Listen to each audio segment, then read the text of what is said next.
Good morning. हम लोग पढ़ रहे थे अंग्रेजी शासन और शहरीकरण बदलाव, यानी शहरीकरण, अंग्रेजी शासन और शहरीकरण, जिसमें हम लोगों ने जाना कि किस प्रकार शहरों में बदलाव हुए या नए नए शहरें स्थापित हुई, जिसमें आपको दिल्ली हो गया, मेरठ हो गया, आगरा हो गया, इन शहरों का निर्माण आपको जो राज घराना था या जो राज्य स्थापित किया था, जो महल बड़े बड़े राजाओं के थे, उसके कारण इन शहरों का विकास हुआ और ये शहर विकास करते चले गए। उसके बाद 1757 ईस्वी में जब प्लासी का युद्ध हुआ, तो उस प्लासी के युद्ध के बाद धीरे धीरे जैसे अंग्रेजों की जो ईस्ट इंडिया कंपनी थी यहाँ अपना पैर जमाने लगी, ईस्ट इंडिया कंपनी यहाँ धीरे धीरे अपना व्यापार में आगे बढ़ने लगी और वो विकसित होने लगी, उसका व्यापार फैलने लगा। तो उस समय मद्रास, कोलकाता, बम्बई, ये जो शहर थे ये काफी विकसित हुए और ये प्रेसिडेंसी शहर के रूप में उभर के आए।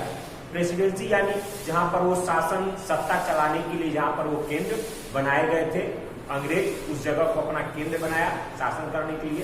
तो ये सारे शहर जो है वो प्रेसिडेंसी शहर के रूप में उभर कर सामने आया।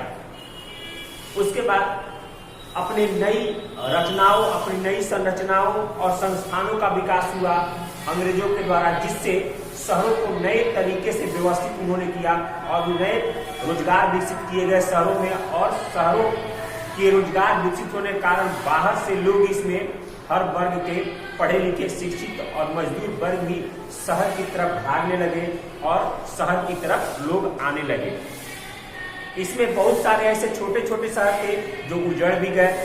उसके बाद 1853 ईस्वी में रेलवे के आ जाने के बाद माल संग्रह करने, यानी चूंकि रेलवे से माल की ढुलाई की जाती थी, तो माल को संग्रह करने के लिए केंद्र स्थापित किए गए। वो भी धीरे धीरे समय बीतने के साथ वो भी आपको शहरों का रूप लेने लगे। पश्चिमी यूरोप, यानी पश्चिम में देखा जाए यूरोप में, तो उसमें ज्यादातर शहर जो है वो आपको उन लोगों का विकास औद्योगिकीकरण के कारण हुआ।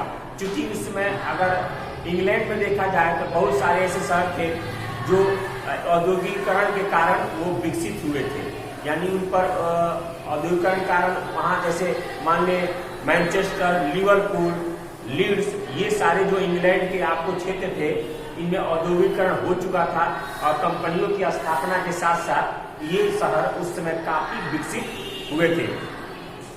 इंग्लैंड में एक आंकड़े के अनुसार 1700 ईस्वी में जहां 77% यानी 77% लोग जहां गांवों में निवास करते थे, वही 1900 ईस्वी में मात्र 20%,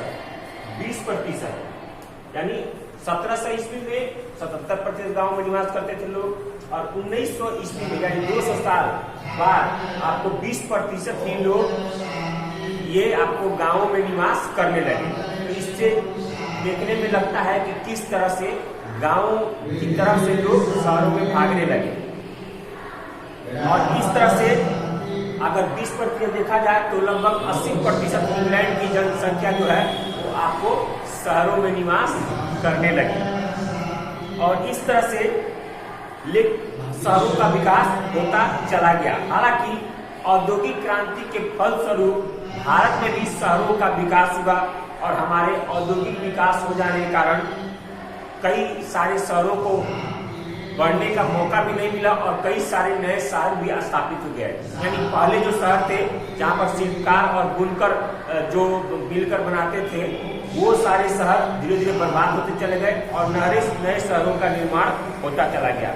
जैसे हम कहें कानपुर में सूती एवं ऊनी वस्त्र, चमड़े की वस्तुएं बनती, जबकि जमशेदपुर आपको स्टील के लिए, उत्पादन के लिए विख्यात हुआ।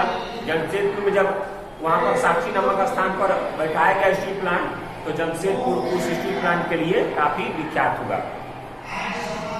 तो इस तरह से हम देखते हैं कि औद्योगिकीकरण कारण ही बहुत सारे शहरों का विकास हुआ, पश्चिमी यूरोप में भी और भारत में भी। तो आज के लिए इतना है वीडियो में। अगले वीडियो में हम और सारी चीजों के लिए मिलेंगे। धन्यवाद।